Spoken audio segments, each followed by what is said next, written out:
business with men that cheat on their wives. And I say, huh? He said, if the person that you sleep with can't trust you, I damn sure can't.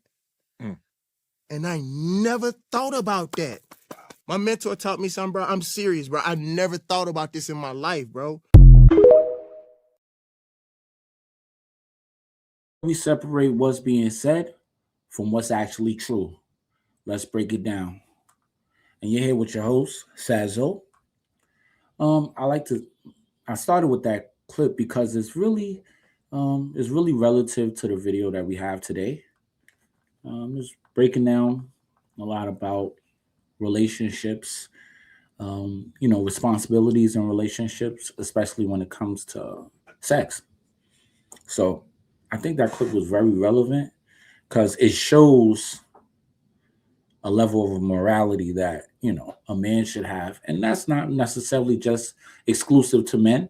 Men and women should have that. I think, in my personal opinion, it will make the world a lot better.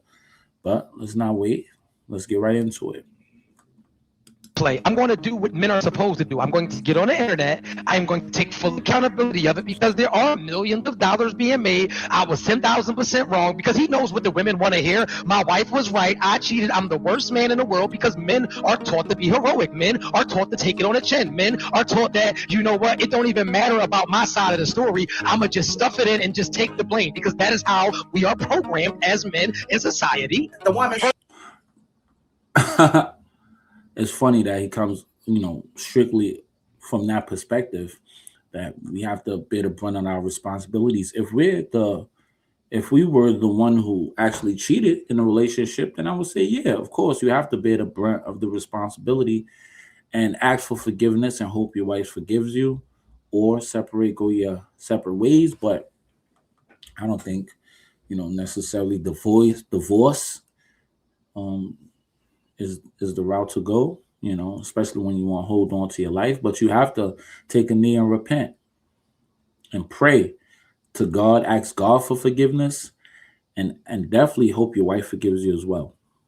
Should please her husband. That's what we're supposed to do. But I'm asking the ladies, who really wants to have sex 6 days a week? That's a woman. That's not the point, though. Don't answer that. That's a woman. Adina Howard. Nikki gonna put y'all in the trick bag because here's what she literally did. Based on her disposition, she gets to choose whether to or to not, right? So all this pleasing is based on your disposition. You don't actually mean it. So if I've already told you I want to have sex. That's not true. Hold on, let me talk my shit, then you talk yours. You heard? So if I tell you already I want to have sex 6 days a week and I got to sit down and talk to you about what? I've already told you. First of all, these conversations. I think you have to be a little bit rational, like, maybe possibly you can meet halfway. Or yeah, but I don't think that the first necessary step would just be go sleep with somebody else.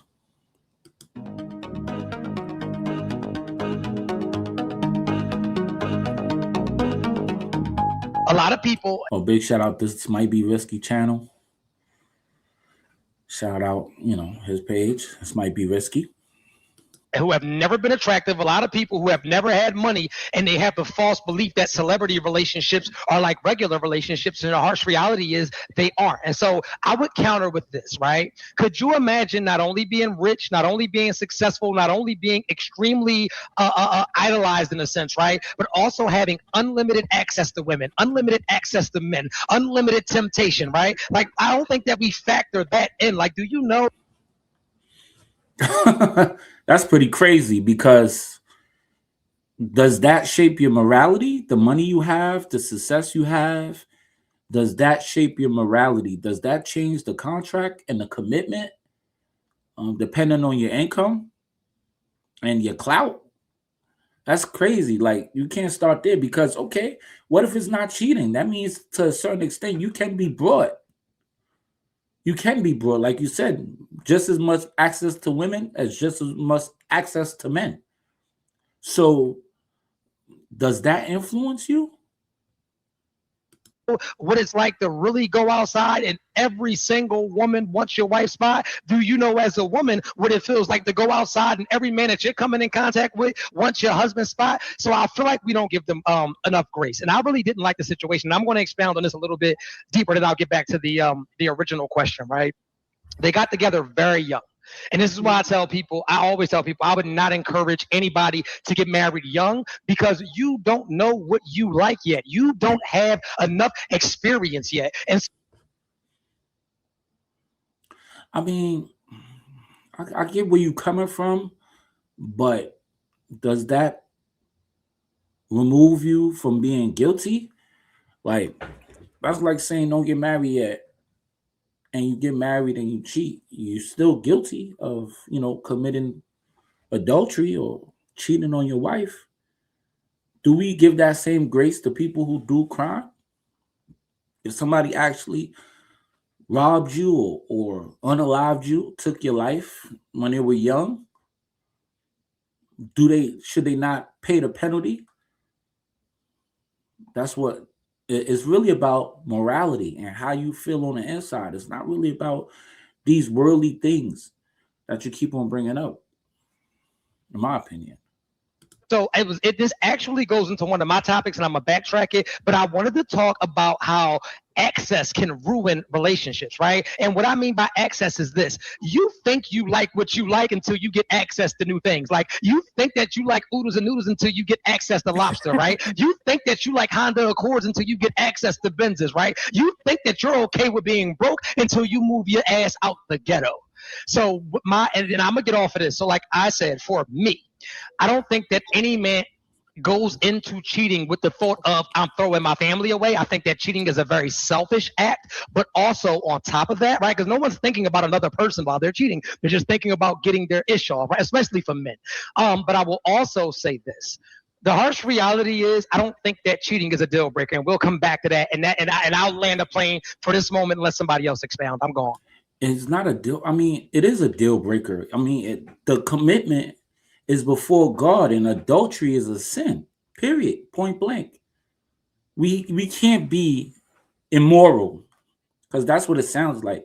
I mean, it's up to you. Of course, it's up to your spouse, up to the person you with that want to remain with you after. It's completely up to them. It's not really up to you. You're the immoral person. It's like, I'm guilty of something and I'm telling you what to do about my guilt or my crime against you, my crime against this commitment that we have. So I can't really tell you how to respond to it. I can't punch you in the face and then tell you how to respond. That's where it seems like that's where this is at right now. Because if you say cheating is not a deal breaker, only in relationships, because if you was cheating in professional sports, it would be a deal breaker. If you was cheating in business, it would be a deal breaker. Why is it that just when it comes to relationship with the most important person in your life, which is your wife or your husband, cheating is not a deal breaker? That really, I don't know. May I?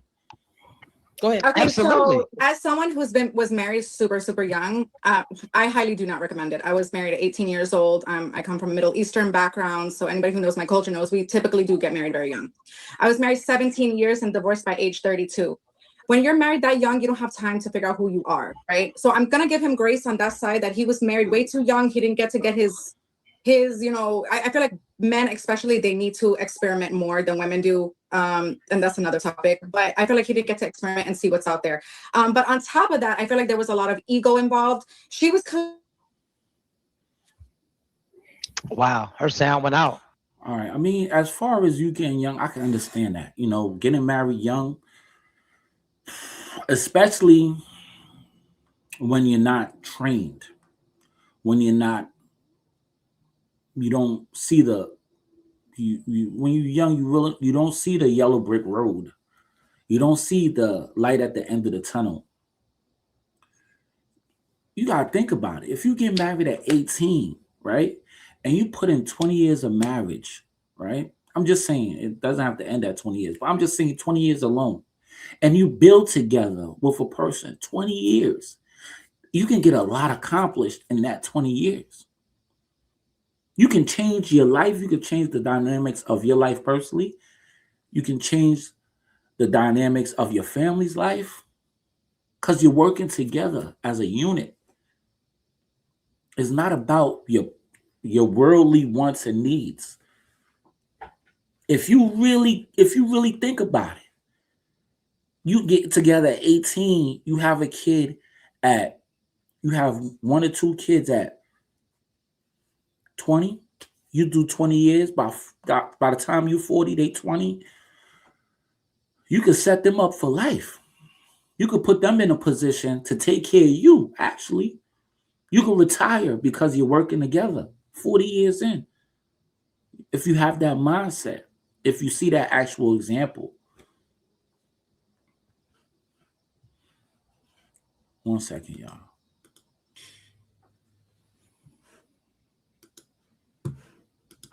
And I hate that. I feel like she was getting ready to cook. I thought she was getting ready to cook. We'll let her come back. Does anybody else want to step up to the plate? And y'all hit the likes as well, y'all. I'm listening. So I want to say this. So you said that anybody that does it doesn't, anyways, you said something, but what I want to say is like a man that's married, right? Or even in a relationship, you doing that, you know that there's consequences to your actions, right? So him cheating on his wife, she might have never found out, but he knew that there was a potential that he might lose his family. So I feel like that's something that should always be in the back of his mind. Just like the lady that was just talking, the young lady that was just talking before, I was married for a very long time. And you're right. Cheating is not always a deal breaker, but it can be. And in my case, I chose to leave my marriage because there was repeated infidelity, right? So this is the only time we know of. We don't know if this was his 5th or 6th or 10th time cheating. And now she's just like, you know what? I really don't need this. I'm out. I got a question for you. Can I ask you a question if you don't mind? Yes. So I believe that cheating is kind of like committing crimes, right? I feel like no one ever gets caught their first time, but also no one commits crimes with the thought of getting caught. Like no one's thinking, damn, I'm going to get caught today. And so I get that you feel like, of course, someone is at front door. My bad, y'all. Had to answer my door. But anyway, let's continue on. Knew that there was consequences at the end of it, but if I don't think that I'm going to get caught, the consequences don't exist. Some people like to take things to the grave with them. But go ahead, though. I'm listening. I apologize. Okay. So then, just like you said, a crime. When you're committing a crime, you don't think, oh my God, I might just go to jail. But you might just go to jail. You know, there's that thought in the back of your mind, right? And that it might just happen. And then what happens when you do get caught, prosecuted, and all that? You go to jail. So, I mean, when you commit a crime, there's victims. Usually, unless it's a victimless crime, but do you think adultery is a victimless crime? You have to ask yourself that. And then, I don't mean to sound like I'm holier than thou, but we have to consider morality is just not right. It's just not right. You wouldn't want to be the victim of that. You want to be on the other side of that. So you can say, you can do 1, 2, 3, move around how you moving, think that you're not getting caught. Or you can, not get caught, but it's not a victimless crime. I just think that he should have been wiser with his decisions, right? And if that's what you want to do, then leave your marriage. Separate. Have that conversation. And I'm sorry, y'all. I didn't really hear what they're talking about. I'm just basing it on the conversation they're having. With your partner. Say, you know what? I'm really not happy. I really can't do this. Take a step back. And then do whatever you got to do. Who's to say he's not easy? Oh, go ahead, Naeem. I apologize. Go ahead, brother.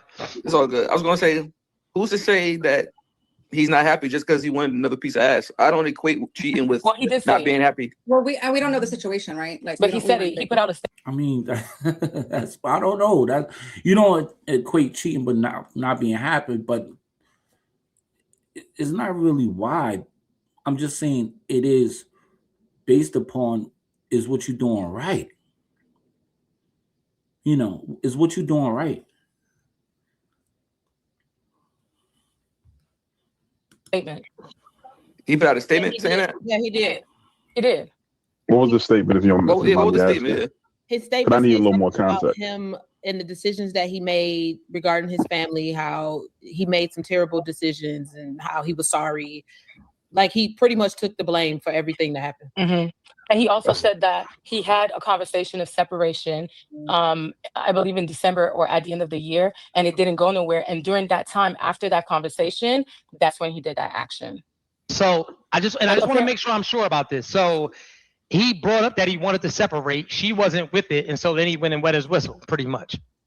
That's what the statement. So at that point, is she a victim or is she somebody that held on to something that he was trying to, like he did what you said that he should have did. He had the conversation because y'all like to make these women victims, and I can't stand this nonsense. He had the conversation. Baby girl, right now I want to be separated. This ain't really doing it for me. I want to probably go out here and wet my whistle. I'm not letting you go nowhere till death do us part. I wet my whistle. Now you want to crumble the empire. Is that what happened? I mean, it's so easy to say. Yeah, that's kind of crazy. Yes, she is the victim. She is the victim, regardless if you put it out there or not. You should have said that at the beginning of. I mean, you can't really even get. Would you get married based on that? Yo, all right, baby. I'm gonna commit my life to you, but there's gonna be times where I'm gonna step out and sleep with other people. That's basically what you're saying.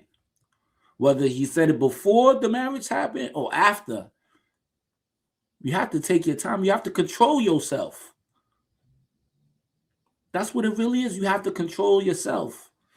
And like I said, I'm not trying to be holier than thou, but that's the standard we have to set.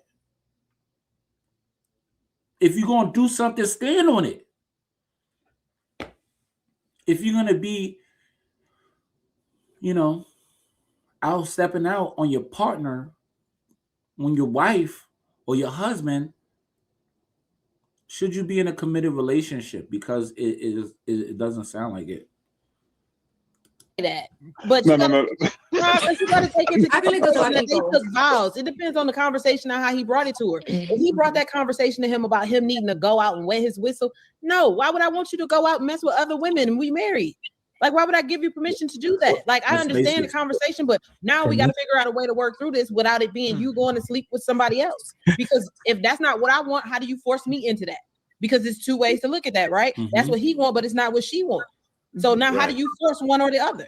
All right, well, let me run with this real quick, if y'all don't mind. Absolutely. Because you started off and you said, why does men, like your initial question was like, basically he knew this and he just tore up the marriage. Now, just like I just asked you, like what I need a little bit more context, because just to seem like that was almost kind of like a bias, almost like start off, because literally, if he told you that he wasn't happy and he's now trying to plan at least to get up on out of here, that's different from how you initially asked that question. He didn't ruin it. That she might not like his actions. No, my question was He sounded like he was held hostage. It wasn't in regards to that. Was he held hostage? That's why I'm saying we need a little bit more context to figure that out, because in all honesty, just like you said, we ain't doing that just for that reason. This is for men to. I feel he never been. He wants this and she doesn't. Now who's right and who's wrong? Right. And I feel like here's the thing. If I may, sorry, I got cut off earlier. That's what it does break down to. Who's right and who's wrong in a situation. And I mean, in the contract, there's a contract. There's a contractual agreement in front of God. I'm not perfect. I'm not preaching from an altar that I'm a perfect person. But I'm just saying it is what it is. The law is the law. The contract is the contract. If you break the contract, you are who you are. The thing. I feel like there's a lot of things that we can try to figure out, because we weren't living in their house. We weren't in their marriage, right? Like we could try to figure out what the context was, but we're never going to know, right? We'll never know who's right. We're never going to know who's wrong. But one thing I do know for certain is that marriage and love is a choice. It's a choice. That means I'm waking up today. I don't like you right now, but I'm choosing you, right? I'm not choosing the next chick. I'm not choosing the next dude. People make mistakes. We're human. I get it. But at the end of the day, we come back to each other and we choose each other.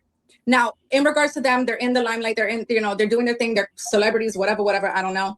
But I feel like perhaps, like I said, I wasn't there. There was a lot of ego involved, right? She was the star. She was the one that everybody was like crazy about. He was kind of playing the background role, which I think is great, like as a man, letting your woman do her thing, whatever.